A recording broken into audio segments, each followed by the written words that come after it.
Hola amantes del misterio y lo inexplicable. Bienvenidos una vez más a nuestro canal. Hoy vamos a viajar en el tiempo, hasta el amanecer del siglo XX, para desenterrar una historia que ha sido llamada la madre de todas las posesiones. Y si les dijera que antes del famoso caso que inspiró El Exorcista, existió otro tan aterrador y complejo que enfrentó cara a cara a la ciencia y a la fe, quédense conmigo, porque la historia de David, una niña de Chicago, desafía todo lo que creemos saber sobre la posesión demoníaca.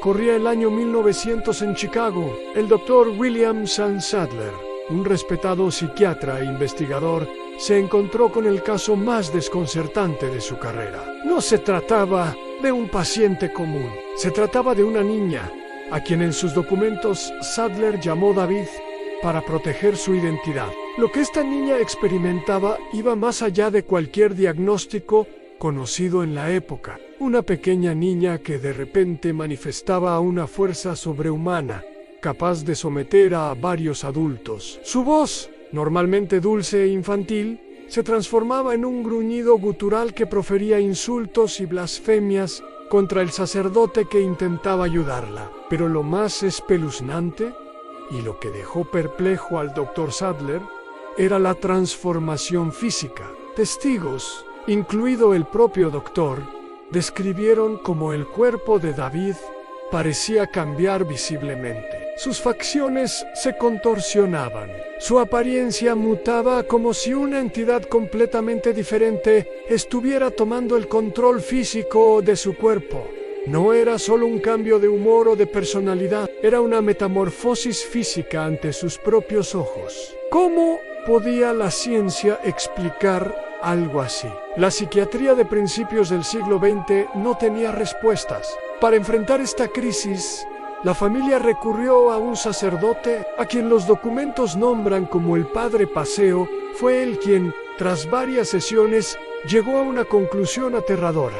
David no estaba poseída por un demonio, sino por seis entidades distintas, cada una con su propia personalidad, su propia voz e incluso su propio temperamento. Se turnaban para manifestarse, atormentando a la niña y a todos los que la rodeaban. Era como si un teatro macabro se estuviera representando dentro del cuerpo de una inocente. Cada demonio tenía un nombre y un propósito, compitiendo por el control y sumiendo a la niña en un infierno viviente. El doctor Sadler, como hombre de ciencia, se propuso documentar cada detalle de manera objetiva. Asistió a las sesiones de exorcismo no como un creyente, sino como un observador clínico. En sus notas describe con asombro la voz del diablo.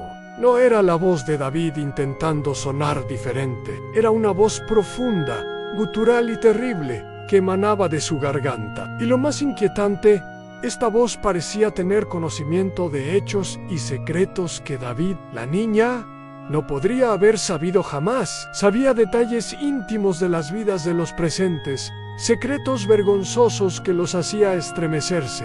¿Era un truco, telepatía o algo genuinamente sobrenatural? Las sesiones se convirtieron en una batalla épica. Por un lado, el Padre Paseo lideraba un combate espiritual, armado con su fe, agua bendita y las palabras del ritual de exorcismo. Por otro lado, el doctor Sadler observaba, analizaba y tomaba notas, buscando desesperadamente una explicación lógica, un diagnóstico psiquiátrico que encajara con los síntomas. Las semanas pasaron y la casa se convirtió en un campo de batalla entre dos mundos, el de la psiquiatría y el de lo paranormal. La tensión era palpable. Mientras la pequeña David sufría en medio de este conflicto monumental, el Padre Paseo no se rindió. Con una tenacidad increíble, continuó con el prolongado exorcismo. Relató que los demonios fueron expulsados uno por uno, en una lucha agotadora. Cada expulsión era una pequeña victoria, pero la batalla final sería la más dura. El último demonio en abandonar el cuerpo de la niña fue, según el sacerdote, el más violento y poderoso de todos.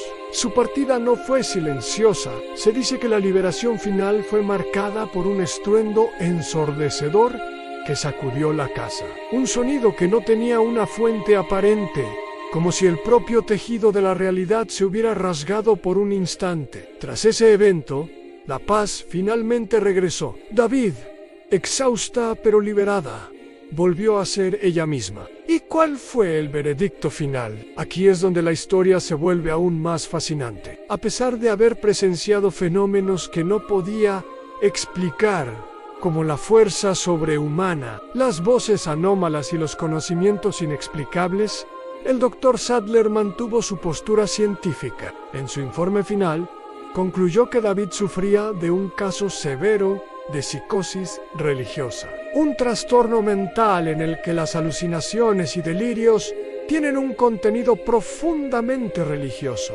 Para él, todo tenía una explicación psicológica, aunque fuera una muy compleja. Sin embargo, el padre Paseo y la familia mantuvieron firmemente su convicción. Para ellos, la liberación fue real, la batalla fue espiritual y la victoria fue un milagro. No había duda.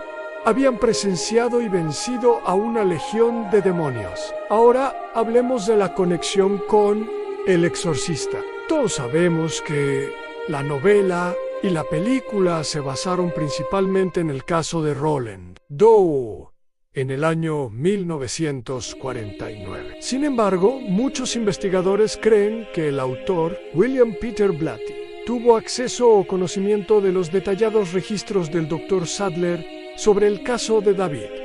¿Por qué? Porque la historia de David presenta exactamente el mismo conflicto central que vemos en la película: la lucha entre el diagnóstico psiquiátrico y la intervención religiosa. El personaje del padre Caras, el jesuita y psiquiatra, personifica esta dualidad, este choque entre la ciencia y la fe, un eco directo de la dinámica entre el Dr. Sadler y el padre Paseo. 40 años antes, el caso de la madre de todas las posesiones nos deja con más preguntas que respuestas. ¿Fue David víctima de una enfermedad mental extraordinariamente compleja?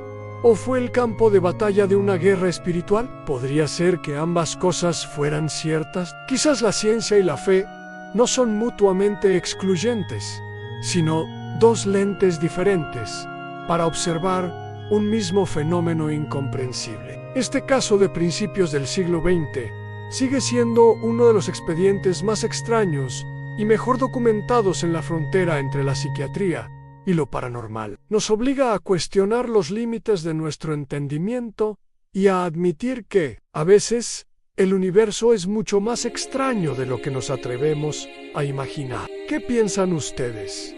¿Explicación científica o posesión real? Déjenme sus teorías y opiniones en los comentarios.